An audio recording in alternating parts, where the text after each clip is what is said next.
Muy bien, pues vamos a pasar a la palabra.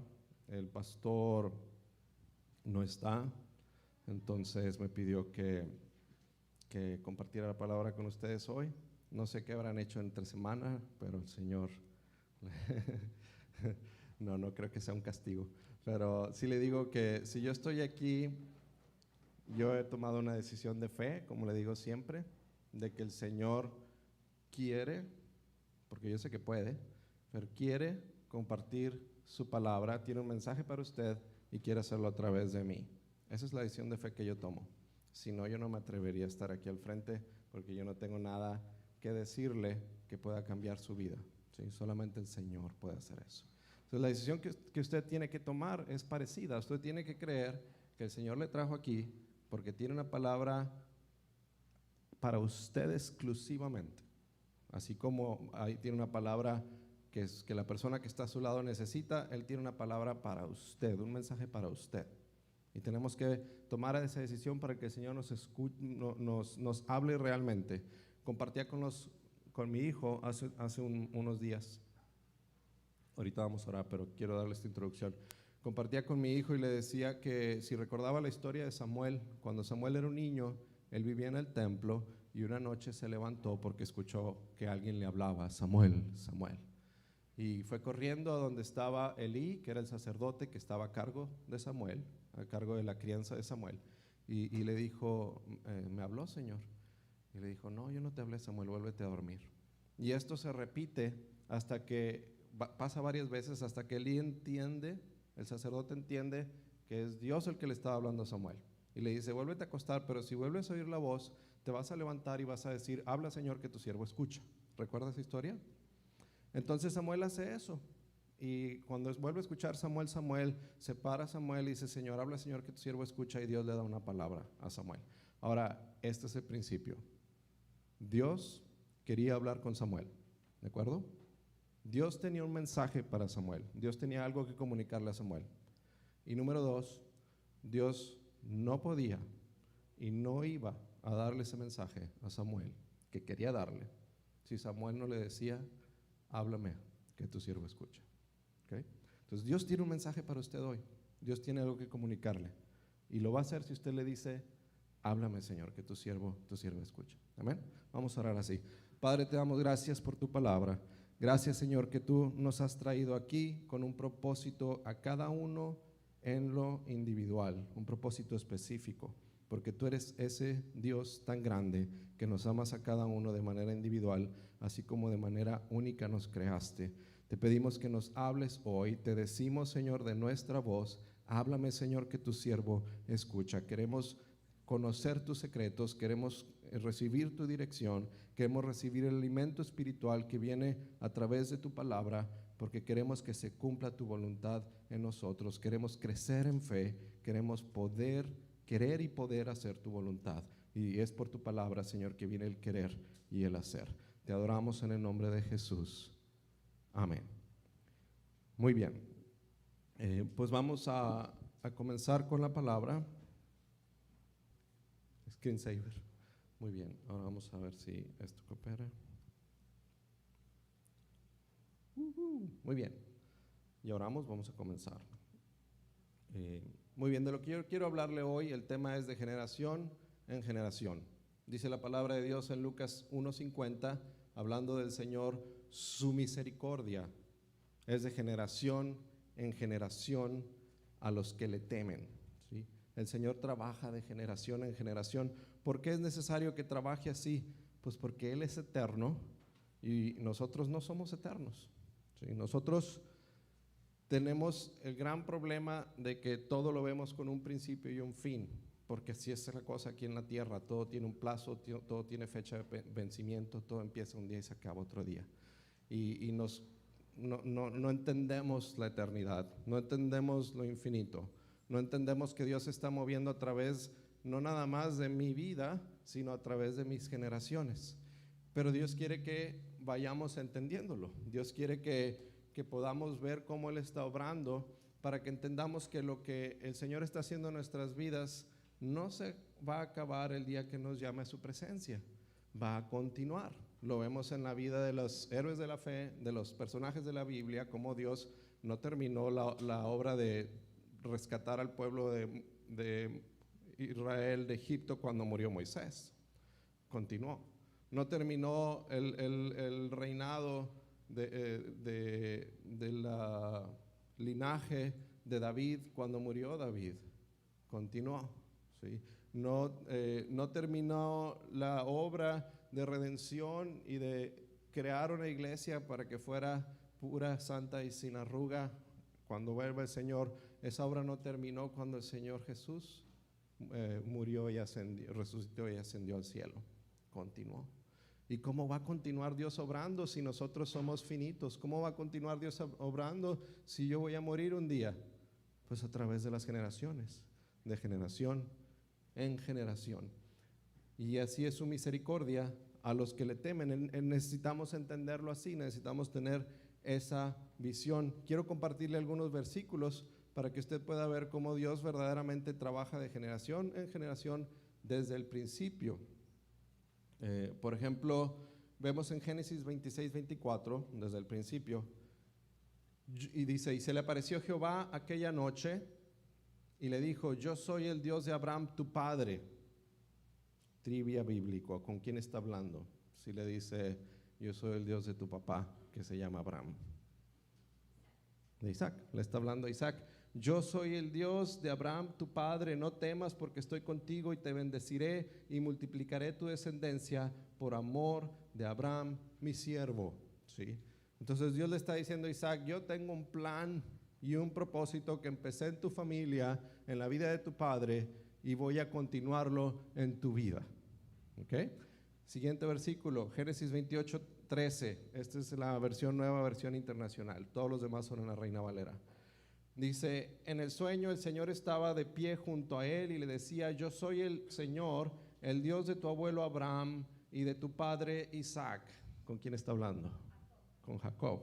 Muy bien, podía ser Esaú, pero está hablando con Jacob. A ti y a tu descendencia les daré la tierra sobre la que estás acostado. Otra vez, Dios viniendo y diciendo: yo comencé un plan con tu papá y lo continué, comencé con tu abuelo, lo continué con tu papá, y ahora lo quiero continuar en ti y a través de ti.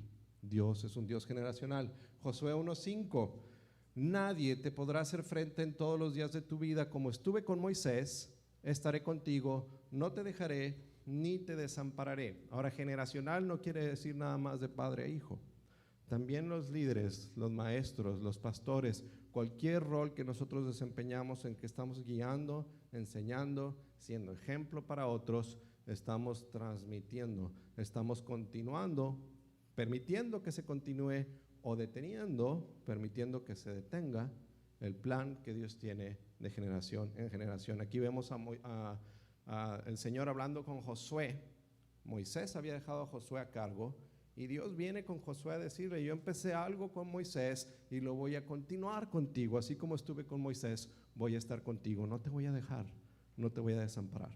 Y esa es una de las razones por las que es importante entender esto, porque yo puedo dedicar mi vida a lo que sea y no hay ninguna garantía de que voy a poder lograrlo. Yo puedo tener grandes planes, visiones, objetivos. Quiero dejar a mis hijos bien económicamente, quiero dejarles la casa pagada, quiero hacer un grande nombre, que tengan ellos poder, que tengan ellos reputación. Puedo tener muchos planes para ellos y no hay garantía de que se van a cumplir, y no hay garantía de que si los alcanzo van a durar.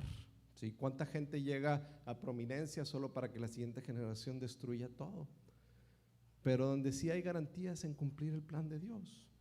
Si yo me dedico a que se cumpla la voluntad de Dios en mi vida como padre y les enseño a mis hijos que continúen en ese camino, hay garantía, está garantizado por el Señor. Eso va a tener éxito por toda la eternidad. Porque la palabra de Dios dice que las cosas, este mundo pasará, pero los que hacen la palabra de Dios permanecen para siempre. Entonces, si yo estoy pensando en qué conviene dedicar mi tiempo, mis recursos, mi esfuerzo, mis años, hacia dónde guío a mi familia para que sea exitoso el fin y para que sea duradero, pues la única respuesta es en los caminos del Señor. Cualquier otra cosa va a pasar. Cualquier otra cosa no va a ser suficiente. Y todo mi esfuerzo y toda mi dedicación como padre de familia, como líder, como maestro, como autoridad, se va a terminar cuando acaben mis días. Solamente los planes de Dios permanecen para siempre. Segunda de Timoteo 1:5, para dar una referencia al Nuevo Testamento también. Ya vimos Abraham, Isaac, Jacob, Josué. Aquí está Timoteo y le está diciendo el apóstol Pablo: trayendo a la memoria la fe no fingida que hay en ti, Timoteo, la cual habitó primero en tu abuela Loida y en tu madre Eunice, y estoy seguro que en ti también. ¿Sí? Si alguien en su familia van a nacer una bebé pronto, y hay dos ideas de nombre, le puede poner Loida o Eunice, pero de generación en generación iba pasando también un propósito en la vida de Timoteo. Ahora, hay dos voluntades en mi vida: lo que Dios quiere y lo que yo quiero. Lo que Dios quiere se va a hacer, pero se puede detener en mi vida. Dios va a hacer lo que Él quiera. Dios quería levantar un rey en Israel, levantó a Saúl. Si Saúl hubiera querido caminar con el Señor todo el tiempo, a Jesús lo hubiéramos conocido como hijo de Saúl, pero lo conocemos como hijo de David, porque cuando falló, Samuel lo regañó diciendo: hoy hubiera confirmado Dios tu reino para siempre, pero ahora Dios te está desechando y le va a dar tu reino a tu compañero, a un hombre conforme a su corazón. Entonces, si yo quiero que el plan de Dios se cumpla para mi vida, pues tengo que caminar con Él, tengo que andar en obediencia y tengo que enseñarle a mis hijos que caminen de esa manera. Si no, pues no se detiene en mí el propósito, pero se detiene en mi siguiente generación, y el Señor levanta a alguien más, porque aunque mis planes no siempre se cumplen, los de Él siempre se cumplen. ¿Cómo le hago para que mis planes siempre se cumplan? Pues los hago que sean iguales a los de Dios. Si yo alineo mi voluntad a la de Él, su voluntad siempre se cumple. Entonces, aun cuando me va mal, aun cuando hay crisis, dolor, pérdida, si yo sé que estoy en su voluntad, entonces está bien, porque su voluntad al final es buena y es agradable y es perfecta, aun cuando a veces hay tragos amargos. Muy bien, entonces Dios trabaja de generación en generación. Esos son algunos versículos que hablan de eso.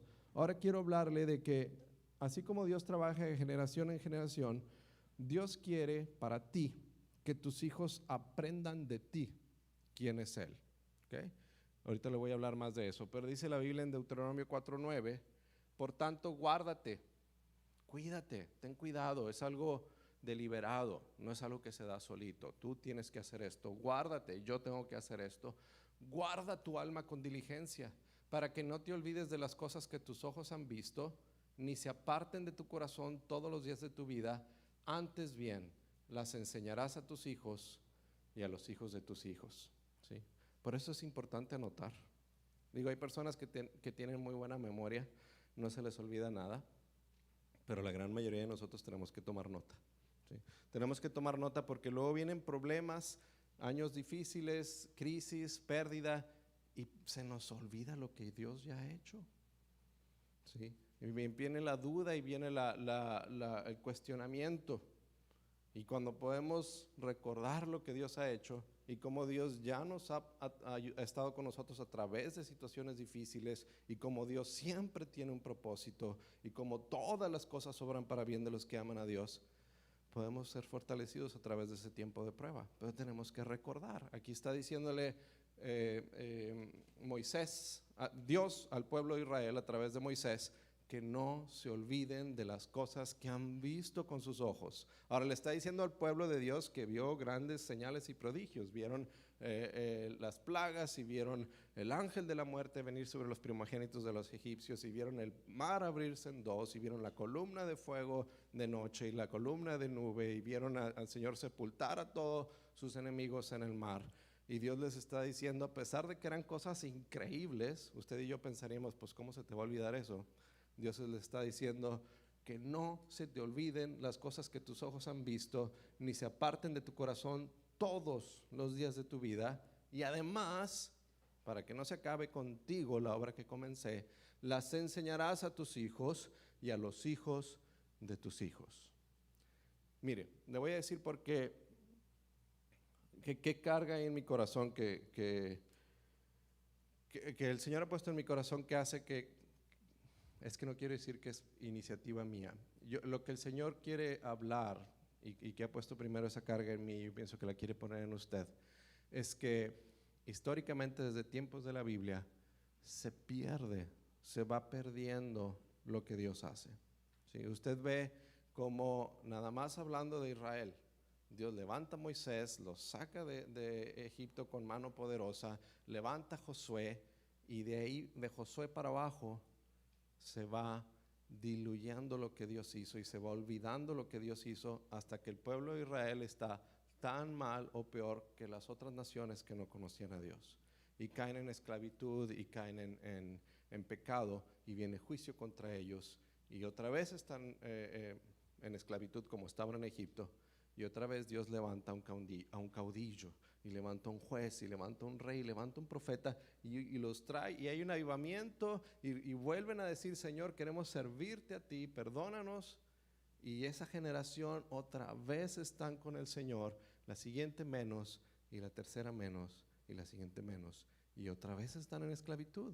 Usted lee la Biblia, si usted se pone a leer el Antiguo Testamento, parece disco rayado en ese aspecto. Oye, ¿cuándo van a entender?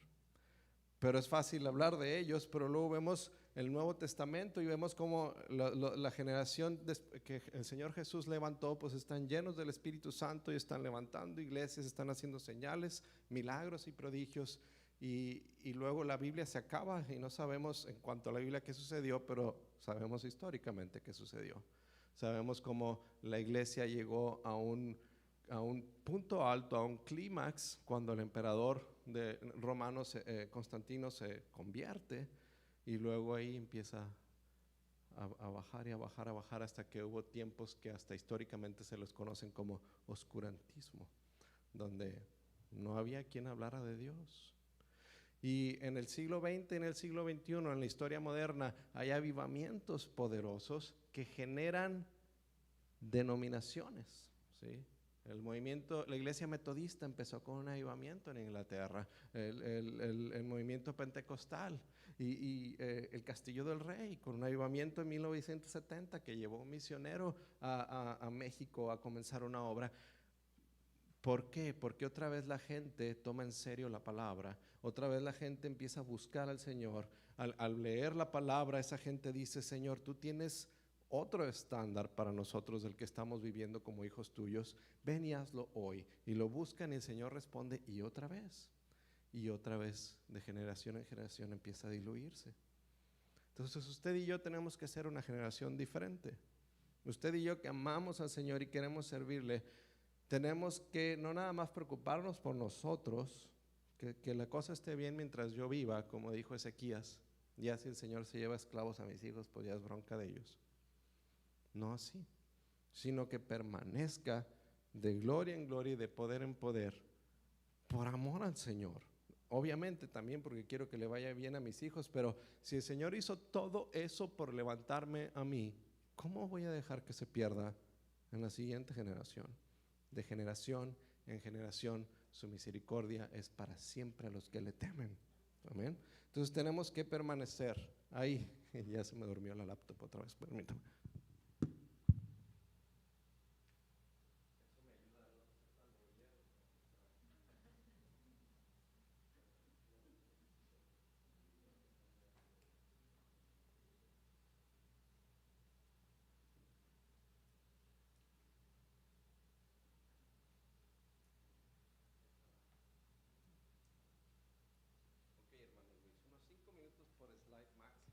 No vamos a comer. Muy bien, esa es la razón. Ahora, también hay otro versículo similar aquí, Deuteronomio 6 al 9, dice, estas palabras, Dios hablándole al pueblo, estas palabras que yo te mando hoy estarán sobre tu corazón, las repetirás a tus hijos, hablarás de ellas estando en casa, andando por el camino, al acostarte, cuando te levantes, las atarás como señal en tu mano, estarán como frontales en tus ojos, las escribirás en los postes de tu casa y en tus puertas. No sé por qué pensé en los acordeones que usábamos en la escuela, ¿verdad? Que los traíamos anotados en la mano y en todos lados, atrás de la calculadora, porque queríamos que no se nos olvidara para la hora del examen. En realidad es un principio parecido. Constantemente estamos siendo puestos a prueba aquí en esta vida, y si no tenemos las respuestas a la mano, fallamos la prueba. ¿Sí? Y esas respuestas es la palabra de Dios, y es lo que Dios está diciendo. Tienes que tener la palabra visible para donde voltees, en las paredes de tu casa, en la puerta, en la mano, en la frente, en todos lados, y para que la veas tú y la vean tus hijos, para que ellos también estén aprendiéndola y estando conscientes de qué es lo que Dios quiere. Las hablarás, las repetirás. Fíjate, repetir no es nada más decir una vez. Repetir es decir muchas veces. Repetir y repetir y repetir. Y a los hijos inevitablemente van a formar cierto callo a lo que papá y mamá les decimos, ¿verdad? Nos levantan los ojos y ya empezó papá con su rollo, ya empezó mamá con su rollo. Todos los hijos pasan por ese momento, pero no se les olvida lo que les dijimos. Yo crecí en un hogar cristiano y pasé por el tiempo en el que otra vez mi papá con su rollo, pero no se me olvida la palabra que él me enseñó. Y esa es la palabra que nos guía, y esa es la promesa de la palabra: instruye al niño en su camino, y aunque fuere viejo jamás se apartará de él, dice Proverbios. Muy bien, otro principio: Dios quiere usarte como un anuncio panorámico en tu generación. ¿Sí? ¿Has visto los anuncios panorámicos en la avenida? Para que los vea todo el mundo. A veces, quieras o no, hay cosas que vemos en los panorámicos que hubiéramos preferido no ver, pero las vemos, ¿sí? Y vemos la publicidad que dice, funciona esta publicidad, it just did. Acaba de funcionar porque la acabas de leer tú. Bueno, Dios quiere que eso seamos. Ahora, nomás porque hay un anuncio de Uniroyal en la carretera, ¿quiere decir que las siguientes llantas que compre van a ser de esa marca? No, pero sé que ahí está y sé que hay esa marca. Así es, yo voy a hacer un panorámico de la obra de Dios en mi vida, de su palabra, de lo que Él me ha enseñado, y mucha gente que vea este anuncio no va a escuchar, no va a tomar decisiones, pero va a saber que hay un Dios, va a saber que Él es el único camino. Lo crean o no, actúen o no, yo hice lo que a mí me corresponde. Eso es lo que Dios quiere que yo haga. Porque yo creo que Dios quiere que haga eso. Dice Mateo 5:14, ustedes son la luz del mundo. Una ciudad asentada sobre un monte no se puede esconder. ¿Dónde tenemos que estar? En lo alto, donde todos nos vean. ¿Dónde tiene que estar nuestro comportamiento, nuestra fe, nuestro testimonio? Donde los demás lo vean. Tampoco se enciende una luz y se pone debajo de una mesa, debajo de un almud, sino que se pone sobre el candelero y alumbra a todos los que están en casa.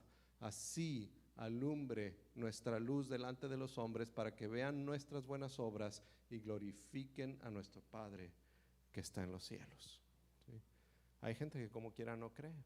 ¿Sí? Cuando Dios levantó a José en Egipto, cuando levantó a Daniel en Babilonia y en Siria, cuando levantó a Nehemías, los reyes decían cosas como Nabucodonosor dijo, y Darío también después del foso de los leones, dijo, aquí hay un decreto imperial, no hay otro Dios como el Dios de Daniel.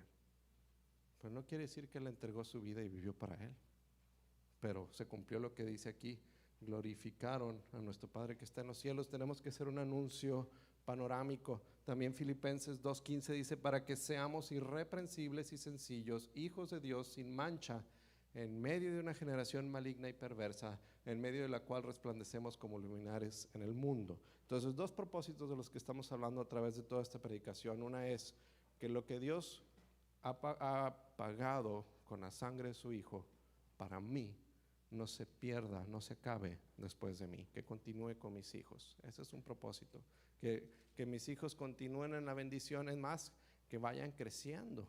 ¿Qué padre no quiere eso? Yo no quiero que mi hijo sea tan bueno como yo quiero que sea mucho mejor que yo.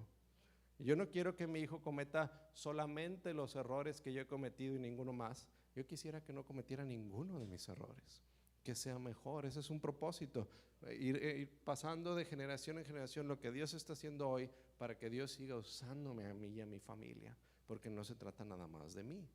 Y el otro propósito es exaltar al Señor, que que sea hecha su voluntad, que su luz brille, que su reino sea anunciado, que su nombre sea glorificado. Y esto también es como un seguro de vida para nuestros hijos. Pudiéramos, y no digo que no lo hagamos, tener seguros de vida para ayudar a nuestros hijos cuando ya no estemos nosotros, no dejarles deudas, dejarles pagada la universidad, yo no sé. No digo que no lo hagamos, pero si hacemos eso, con más razón tenemos que darles un seguro de vida espiritual. Porque de qué sirve que vivan sin deudas y puedan ir a la universidad porque ya la pagó papá si su alma se pierde. ¿De qué le sirve al mundo ganar el mundo, al hombre ganar el mundo entero si se pierde su alma? No le dejé nada, no hice nada por él. Pero si tienen seguridad espiritual, porque primero yo dediqué mi vida a conocer y hacer la voluntad de Dios, primero, y segundo, se los transmití. ¿Sí? Al final la decisión va a ser de cada hijo y cada hija. El mejor hombre, mujer, puede tener un hijo que se aparta de Dios, aunque ha hecho todo lo que tenía que hacer, pero yo voy a hacer todo lo que pueda. ¿Sí? Que mis hijos vean que la respuesta es el Señor en medio de cualquier dificultad y cada crisis, no es nada más por lo que les dije, sino porque vivieron conmigo años y cuando salieron de casa, como quiera, seguían muy conscientes de cómo vivía yo, qué hacía en medio de la prueba, qué hacía en medio de la dificultad, en quién estaba mi seguridad y confianza. Y ese testimonio puede más que la influencia del mundo y es un seguro de vida espiritual eterno. Si ahorro y pago una mensualidad para que tengan un seguro de vida para que les vaya más o menos bien aquí en la tierra, ¿cómo no voy a hacer lo espiritual? ¿De qué serviría uno sin el otro? Más valdría el seguro espiritual aunque no tuvieran el otro. Porque si Dios es el Dios de nuestros hijos, nada les va a hacer falta. Muy bien, dice esta no es la palabra de Dios, esto es Gallup. Gallup, para los que no saben, pues es una de esas empresas que a través de años y años se la pasan haciendo encuestas y luego publican estadísticas de patrones en el mercado, de todo tipo de estadísticas. Esta es una encuesta que Gallup ha venido haciendo desde 1936 y estos son los resultados. El titular de esta noticia era que la membresía de las iglesias en Estados Unidos cayó por debajo del 50% entre adultos aquí en Estados Unidos. ¿Sí? Eso quiere decir que antes de que cambiáramos de siglo XX a siglo XXI, siempre había habido más del 50%, de hecho casi siempre se había quedado sobre 70% desde 1930, 36.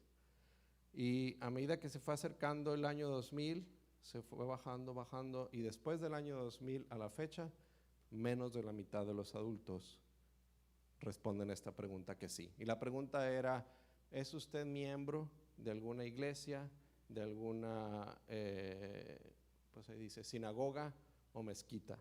O sea que aún y cuando están contados los musulmanes, porque las mezquitas son los lugares de reunión de los musulmanes, ni así somos más de la mitad.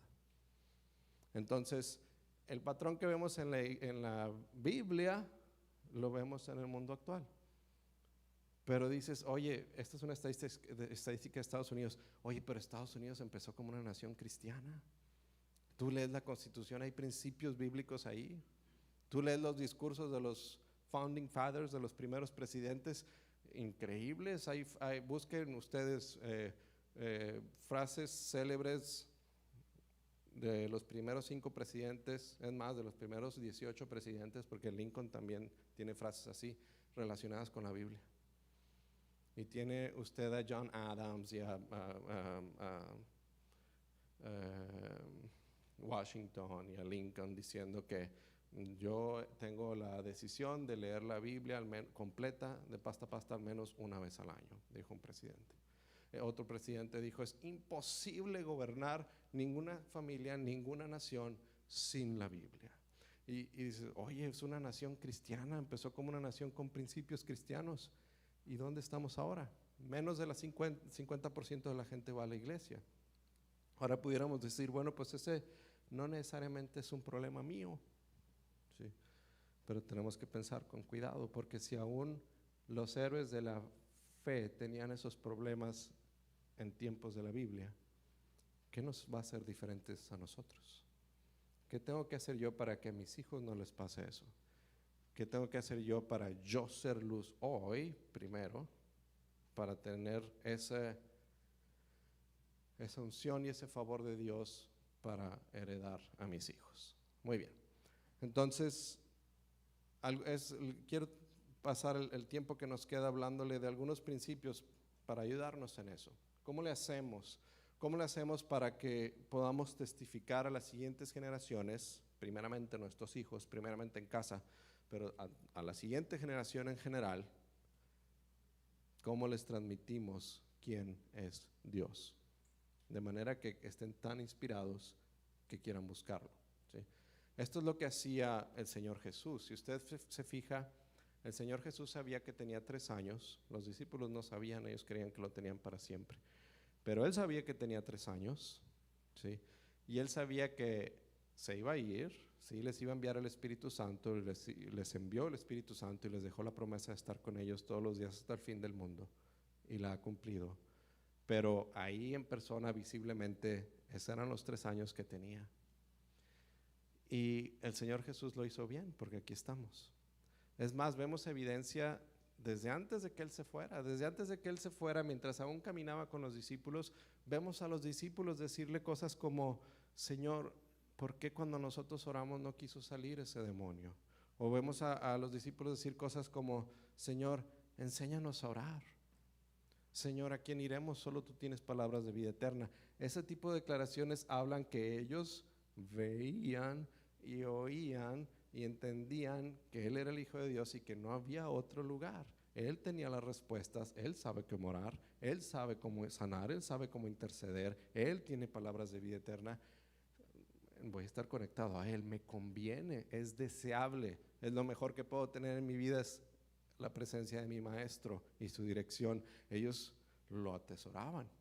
Entonces el Señor Jesús no se tenía que levantar cada mañana y trabajar de cero en convencerlos que por favor escúchenme y obedézcanme, porque ellos era lo que querían, ¿sí? Si el Señor Jesús se levantaba y empezaba a caminar, ahí iban como patitos detrás de la pata, porque me conviene, ¿sí? Entonces yo tengo que tener primero eso en mí, esa hambre, ese anhelo, esa pasión por el Señor, por su palabra, por su presencia, por su dirección, antes de poder transmitírselo a nadie.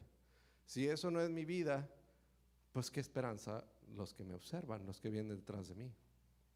Al menos no va a venir de mí lo que ellos necesitan, cuando debe de venir de mí. Entonces primero yo debo de tener esa unión con el Señor. Y esto es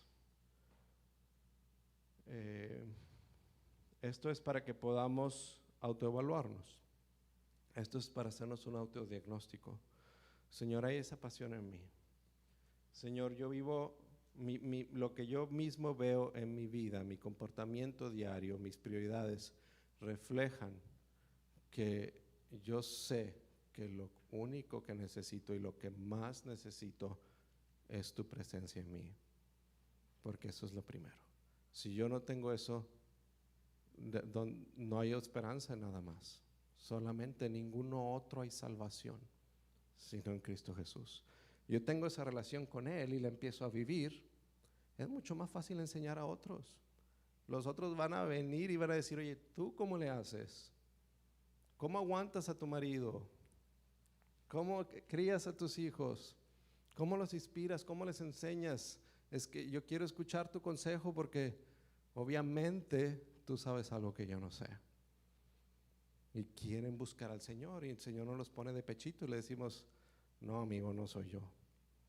No soy yo. Es el Señor en mí. Él es el que hace las cosas. Yo puedo enseñarte. Yo no puedo transmitirte la relación con Él, pero te puedo hablar de Él para que tú lo busques y Él tenga misericordia de ti. Y yo no puedo cambiar a nadie, pero los puedo crear en ellos la inquietud y el deseo de buscar al Señor y darles los pasos. Pero si lo que ven en nosotros no es deseable, pues ¿cuándo? ¿Cuándo van a preguntar? ¿Cuándo van a querer?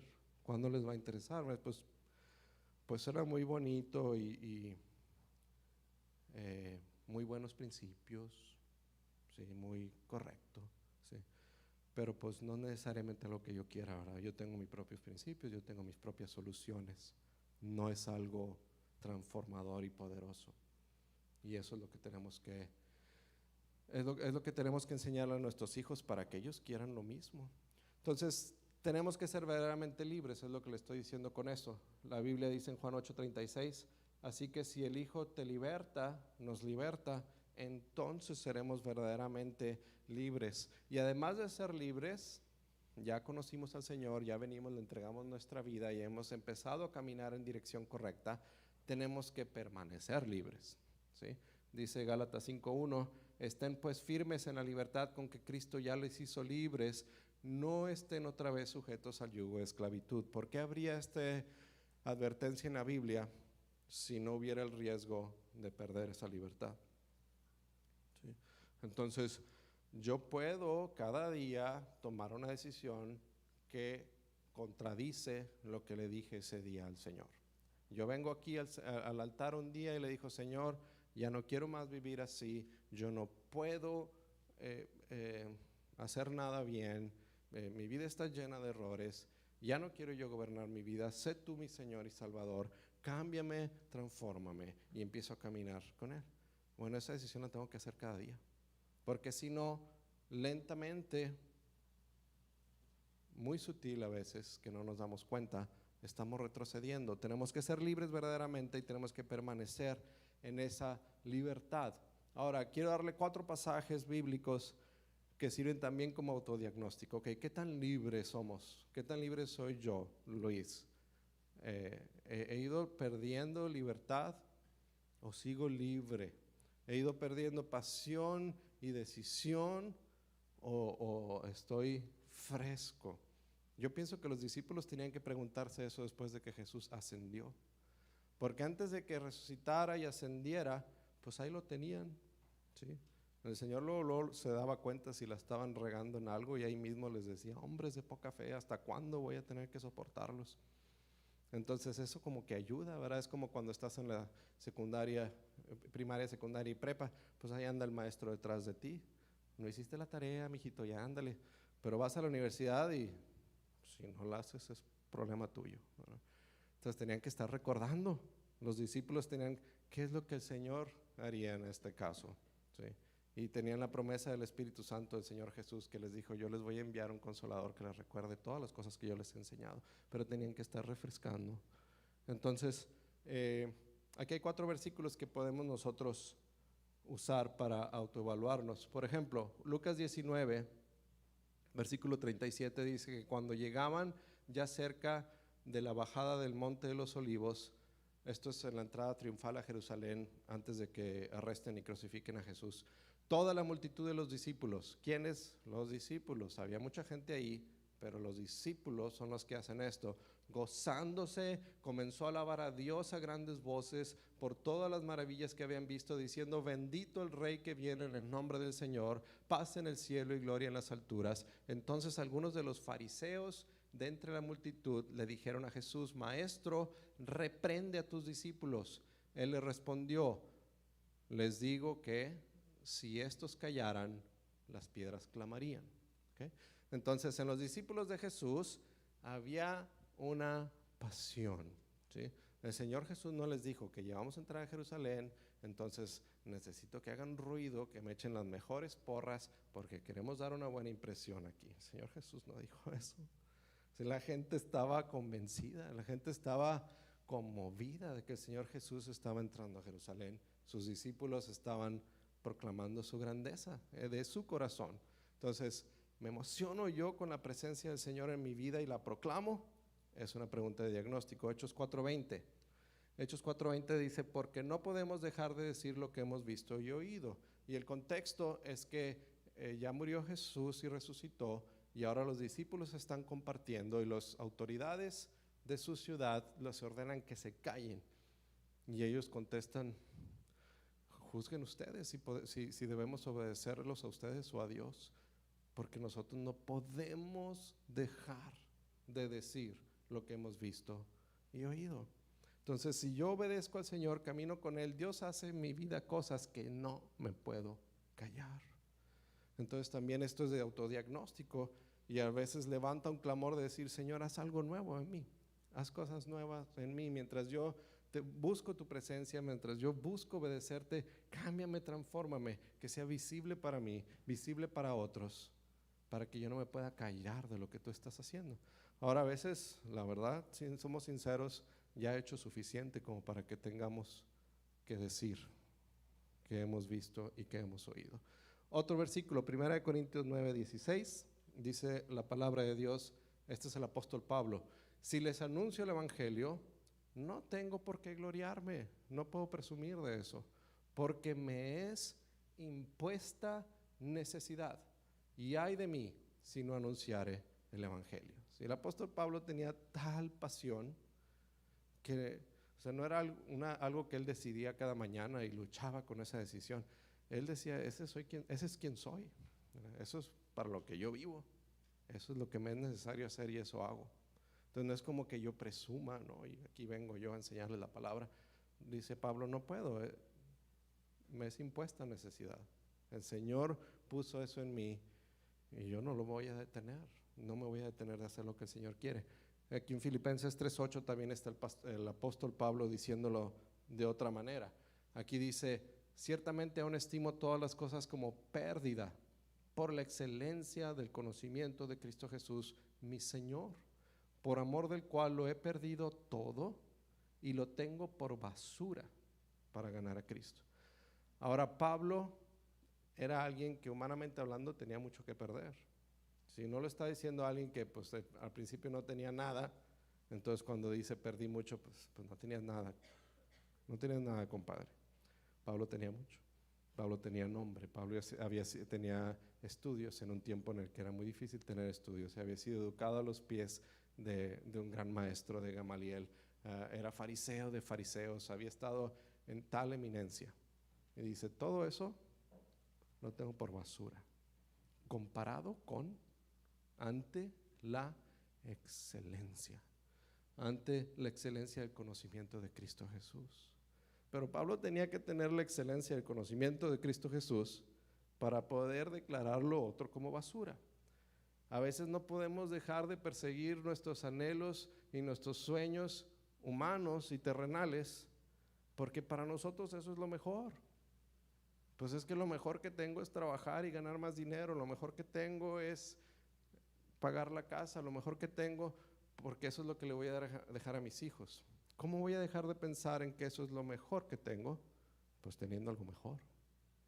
Ante la excelencia del conocimiento de mi Señor, todo eso es basura. Lo que les voy a dejar a mis hijos, lo que les quiero dejar a mis hijos, es eso: la excelencia del conocimiento de Cristo Jesús. Eso es lo que necesitan. Con eso están completos. Entonces, ahora el primer principio que les decía, ya voy terminando porque si no quiero mostrar hasta las 3. Tenemos que ser nosotros libres, por eso veíamos esto. Yo tengo que estar libre y tener esa pasión y ese anhelo antes de poderlo transmitir. Pero ya que lo tengo que ser más que convincente, tengo que ser, ¿cuál sería el adjetivo? Pues ahorita les voy a dar una ilustración para que lo entiendan, pero tengo que transmitírselos bien claro, con énfasis. Mire, déjeme dar la ilustración. Imagínese que usted y yo somos la generación que salió de Egipto, ¿okay? Entonces usted y yo ya estamos en el desierto, ya nos dejó el faraón ir porque el Señor le hizo manita de puerco, ya ahogó a todos los egipcios en el mar, ya estamos en el desierto y ya estamos dentro de los 40 años que estuvieron en el desierto. Y hay hijos que no nacieron ahí. Entonces vamos a suponer que vamos a la mitad del recorrido, esos hijos ya tienen 20 años, ya no son niñitos que les decimos qué hacer y corren y lo hacen nomás porque papá dijo. Entonces ellos ya están empezando a hacer su propia vida ahí en el desierto. Para ellos ser hijo de Dios es levantarse al solazo todos los días, correr a levantar la tienda y amarrar los animales y empezar a caminar otra vez cada vez que dicen que ya es hora de desencampar y moverse. y comer maná todos los días, desayunar, comer y cenar lo mismo. A lo mejor para ellos eso es ser hijo de Dios, porque ellos no vieron las señales y prodigios. ¿Me entiendes? Ve a dónde quiero llegar. ¿Cómo vas a ver esa generación quién es Dios? Si sus papás no le dicen. Ahora, bastará con que los papás le digan, no, cree en Dios, mira, mijito, ven el domingo porque va a predicar Moisés otra vez y pon atención y ya. Con eso va a tener el mismo nivel de convicción que yo, que tengo surcos en la espalda por los latigazos que me dieron toda la primera mitad de mi vida como esclavo, y ahora ya no soy esclavo. Van a tener la misma convicción. ¿Cómo puedo hacerle? A lo mejor lo que tengo que hacer es decirle, hijos, vengan acá, los de 20 y los más chiquitos, a los nietos, vengan aquí, siéntense aquí conmigo. Me voy a bajar la camisa y les voy a decir, a ver, el más chiquito, ven aquí, pon tus deditos aquí. Y nomás de acercarse y ver los surcos, wow, mira nada más, ¿qué te pasó aquí, abuelito? ¿Qué te pasó aquí, papá? O sea, hacer algo gráfico, algo que no se les olvide nunca, ¿sí? Y eso no es la vida diaria, es decirle, hijo, en cada problema de la vida diaria, un accidente, se van a la universidad y están batallando, lo que sea, en cada momento les dices, hijo, tú estás bendecido, hijo. Cuando yo tenía tu edad, yo no conocía al Señor y yo vivía en esclavitud. Yo hoy tengo las marcas de todas las cosas que hice mal a tu edad. Y hay cosas que aunque el Señor ya me perdonó y me sanó, ahí están las marcas. Y a veces se me quieren salir y a veces tengo que estar constantemente teniendo dominio propio, pidiéndole al Señor dominio propio para hacer su voluntad, porque ahí están todavía las cosas. Y el Señor a lo mejor todavía me está sanando o ya me sanó, pero ahí están las marcas. Hijo, tú no tienes que vivir así. Tú eres libre desde que naciste. Lo que el Señor hizo en mí, tú lo tienes a tu disposición desde chiquito. No lo pierdas. No retrocedas en eso, hijo. Yo sé que el mundo jala, yo sé que el mundo ofrece, yo sé que tu generación te dice que eso es lo divertido, que todo mundo lo está haciendo y yo sé que eso atrae mucho. Hijo, yo te puedo decir, escúchame por favor, nada de eso te va a hacer feliz. ¿Entiendes? Entonces tenemos que testificar a nuestros hijos de tal manera, ya lo voy a seguir diciendo aquí porque como quiera me queda poco tiempo. Tenemos que testificarles de tal manera que ellos puedan tomar decisiones y ser transformados. Tenemos que llevarlos a la fuente y que ellos se conecten a la fuente. Ese es otro problema, otra causa del patrón que vemos en la Biblia y en la historia de la iglesia, es que fallamos como padres, fallamos como líderes de iglesia, como líderes en la comunidad, de conectar a la gente a la fuente. ¿Qué quiere decir eso? Moisés, él era una persona ordinaria hasta que se encontró con Dios.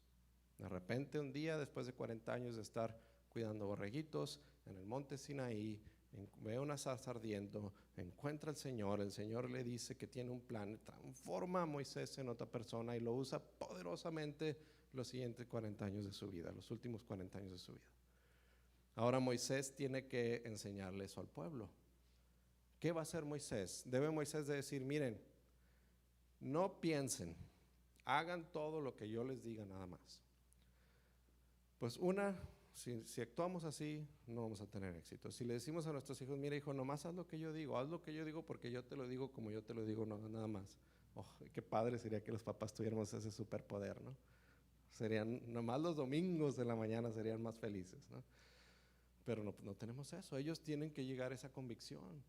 Ahora, no podemos enseñar la palabra de Dios de esa manera.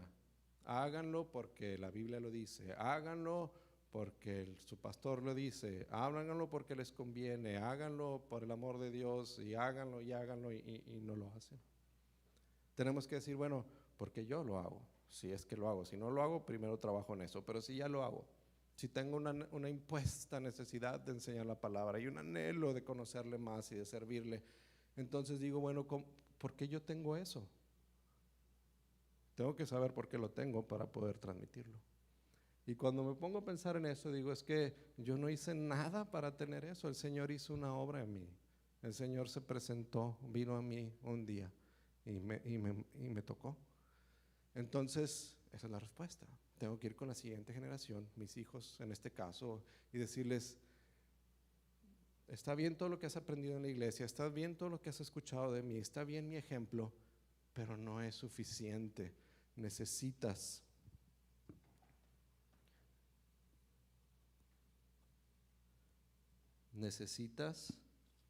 es mi password, el shift del lado no jala. Necesitas conocer al Señor Jesús, hijo. O la iglesia, necesitamos conocer al Señor Jesús, a la siguiente generación. No se enfoquen en hacer las cosas como las hago yo, porque yo soy el que tuve la experiencia con el Señor. Eso no va a ser suficiente. Enfóquense en conocer al Señor que yo conocí y tener esa experiencia de primera mano. Entonces podemos ser los que debemos ser. Estaba pensando en una analogía y no sé cuántos de ustedes tienen LinkedIn, una de las redes sociales, LinkedIn, y no sé la verdad si otras redes sociales funcionan parecidas, pero la que yo conozco es LinkedIn. Y cuando yo estoy viendo qué pone la gente ahí, abajo del nombre de la persona aparece, dice first, lo había anotado aquí, first degree of connection. Bueno, nomás dice first, pero si le picas te explica. Eso quiere decir que esa persona, la persona que puso ese comentario, está en mi red inmediata. Yo estoy conectado directamente, un día le envié una invitación o me envió una invitación. Pero hay otras personas que me dicen second, third, fourth, no sé dónde para. Entonces, esas personas no están en mi red. Pero el LinkedIn me está diciendo, no están en tu red, pero están en la red de uno de los que sí están en tu red, entonces second. O están en la red de uno que está en la red de uno que está en la third, ¿verdad? Entonces, a veces tenemos que preguntarnos, ¿cuál es el degree of connection del Señor Jesús en mi vida? ¿Yo conozco a Jesús porque está en mi vida y es mi Señor y mi Salvador? ¿O porque Él es el Señor y Salvador de mis papás, de mi pastor? El que tiene la relación verdadera con el Señor Jesús es otra persona en mi red y me bendice y me enseña y ora por mí y me guía y obtengo a través de esa persona muchas cosas del Señor. Pero el Señor Jesús no está en mi red inmediata. Yo no podría tener esa fe, yo no podría tener esa dirección, yo no podría entender la Biblia si no fuera por mi papá, mi mamá, mi hijo, mi hermana, mi esposa, mi esposo, mi pastor. Entonces tenemos que poner al Señor en el first degree of connection. Tenemos que estar conectados con Él de tal manera que entonces podemos transmitirle eso a alguien más. Si no, quiero leerles un versículo. Entonces tenemos que llevarlos a la fuente. Esa cita está mal, debería decir Job 42:5. Pero el versículo de Job 42:5 es ese. De oídas te había oído, mas ahora mis ojos te ven. O sea, Job, comienza el libro de Job con Dios presumiendo, Dios sí puede presumir, presumiendo quién es su hijo Job. Dice que estaban sus ángeles y estaba el diablo y dice, has visto a mi siervo Job. Entonces, Job empezó ya bien, Dios estaba hablando bien de él, no hay otro como él en esta generación. Y al final del libro de Job, después de la experiencia que Job dice eso. Dice, sí, pero yo lo conocía de oídas, mas ahora mis ojos te ven. Entonces yo tengo que crecer a tener ese nivel de relación con el Señor. Ya quiero terminar y que oremos. Entonces no voy a guiarme tanto por esto. Pero con lo que quiero terminar es decirle cuál es el riesgo. Cuando fallamos en hacer esto, cuando fallamos en transmitirle a nuestros hijos y a la generación que sigue quién es el Señor, en la intensidad que debiéramos para que ellos no nada más mantengan el status quo, sino nada más, pues vamos a seguirle haciendo como le hacía papá, vamos a seguirle haciendo como le hacía el apóstol, vamos a seguirle haciendo, no así, sino que ellos crezcan al nivel y digan, y ya no lo conozco de oídas, mis ojos lo ven, y entonces ya no hacen lo que decía papá, hacen lo que dice el Señor a través de su Espíritu Santo en ellos. Si no logramos eso, que ellos lleguen a ese nivel, entonces hay decadencia. que es lo que vemos una y otra vez en la Biblia y en la historia moderna de la iglesia. Y fíjese que la Biblia habla de esto, advierte de esto claramente. Vamos a un pasaje en Jueces. Se me acabaron y ese no estaba. Sí, ese no es. Bueno, ese es de lo que les estaba hablando, que tenemos que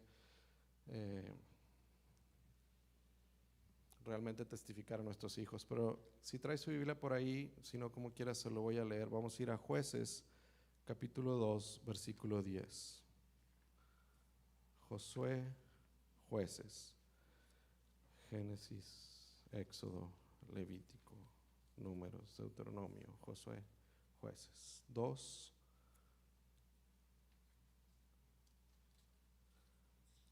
Entonces, ¿qué nos dice que esté tan cerquita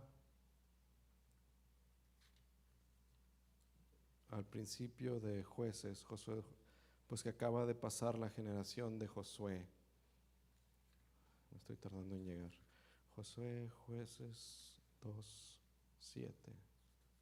No, vamos a leer desde el 10. Versículo 10 dice, bueno, desde el 7. Y el pueblo había servido a Jehová todo el tiempo de Josué y todo el tiempo de los ancianos que sobrevivieron a Josué, los cuales habían visto todas las grandes obras de Jehová que él había hecho por Israel. Pero murió Josué, versículo 8, hijo de Nun, siervo de Jehová, siendo de 110 años. Lo sepultaron en su heredad en Timnat Será, en el monte de Efraín, al norte del monte de Gaz. Y toda aquella generación, aquí está el versículo, y toda aquella generación, ¿cuál? Pues la que conocía a Josué, la que había visto la obra de Dios, fue reunida a sus padres, murió. Y se levantó después de ellos una generación que no conocía a Jehová. Conocían la palabra porque ahí estaba escrita la ley, conocían lo que les habían platicado que Dios había hecho, sabían que ellos eran el pueblo de Israel, se decían nosotros somos el pueblo de Israel, pero no conocían a Jehová ni la obra que él había hecho por Israel. El versículo 11. Después los hijos de Israel hicieron lo malo ante los ojos de Jehová y sirvieron a los Baales. Entonces, si nosotros no hacemos esto, la obra que el Señor ha comenzado en esta generación se pierde. Se pierde.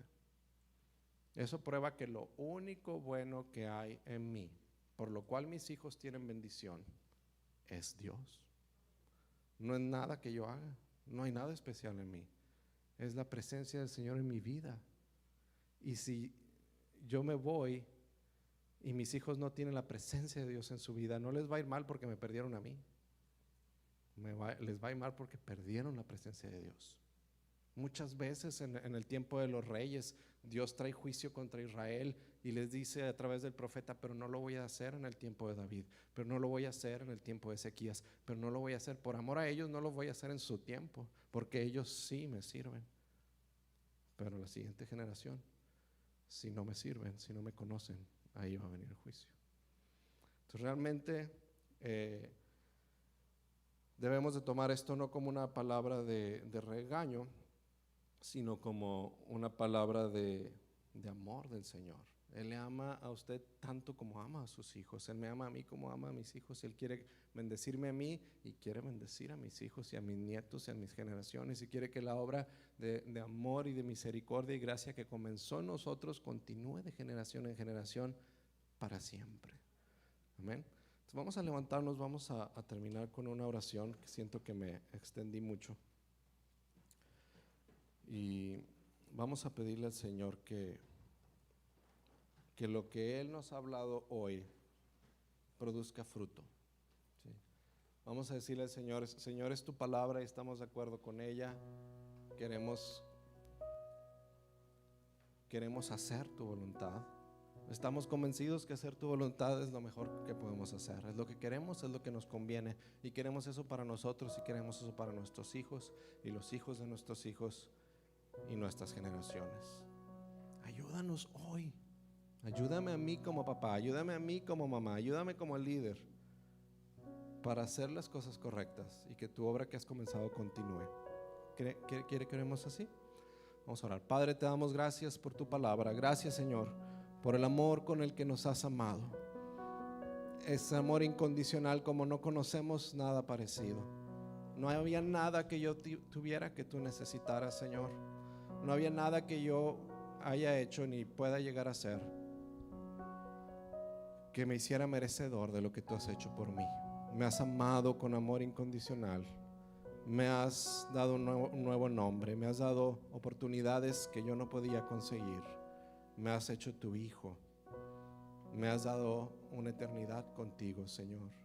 Me has levantado para que te sirva. Y has puesto en mí las cosas que necesito para poderte servir. Nada de eso podría yo haberlo hecho contigo. Y aún el día de hoy, Señor, separado de ti, nada puedo hacer. Señor, y el que yo pueda declarar eso tampoco es mérito mío. Yo no puse en mí la fe. Tú pusiste en mí la fe. Tú te revelaste a mí. Tú me diste entendimiento. Tú me has enseñado a amar tu palabra. Tú me has enseñado a buscarte, a confiar en ti y solamente en ti. Tú has puesto convicción en mi corazón, Señor, y eso es lo que me mueve. Eso es lo que me hace estar aquí esta mañana. Mucha gente en esta ciudad está todavía dormidos, viendo la televisión, visitando a la familia, comiendo rico en algún lugar, haciendo mil cosas, pero yo estoy aquí buscando tu presencia y tu dirección, porque tú me das la fe para saber que en ningún otro lugar puedo encontrar descanso ni palabras de vida eterna. Gracias, Señor, porque has hecho eso en mí. No te detengas, Señor, en la obra que has comenzado. No para mí, no para mi comodidad, sino para la gloria de tu nombre. Continúa en mí la obra que has comenzado. Transfórmame, cámbiame, hazme anhelar hacer tu voluntad, que sea mi pasión, que me sea impuesta necesidad, para que me levante cada día para hacer lo que tú quieres, Señor, porque no nada más quiero glorificarte, también entiendo que eso es lo mejor que puedo hacer con mi vida. Por eso te damos, Señor, queremos darte lo mejor de nosotros. Pero esta mañana, Señor, queremos extender eso más allá de nuestra vida, más allá de nuestra generación. No se trata de mí, no se trata de que yo pueda vivir para ti. Se trata de propósitos más allá de lo que yo puedo ver. Cosas que tú vas a hacer a través de mis hijos, a través de mis nietos, a través de personas que me conozcan y que reciban a través de mi testimonio fe en ti. Se trata de toda esa multitud que viene detrás de mí, Señor. Oramos hoy en el nombre de Jesús para que el plan que has comenzado, la obra que has comenzado en cada uno de nosotros no se detenga. No se detenga el día que tú nos llames a tu presencia, que vaya en aumento desde el día de hoy, que sea una de nuestras motivaciones a conocerte y amarte con pasión, que otros puedan ver que necesitan conocerte y amarte con pasión. Te adoramos y te exaltamos, te damos gracias, Señor. Vamos a orar por nuestros hijos, oramos por cada uno de nuestros hijos, los bendecimos en el nombre de Jesús. Oramos, Señor, para que produzcas en ellos hambre y sed de ti. Oramos para que te conozcan como el único Señor y Salvador, el único proveedor, el único que tiene descanso para sus almas. Oramos, Señor, para que te amen con pasión, te sirvan cada día de su vida mejor que lo hemos hecho nosotros hasta ahora, que ellos estén delante de ti y te amen y te sirvan y los uses con poder para la gloria de tu nombre. Oramos así en el nombre de Jesús y te damos gracias por tu palabra hoy. Vamos a terminar adorándole al Señor. Dios los bendiga.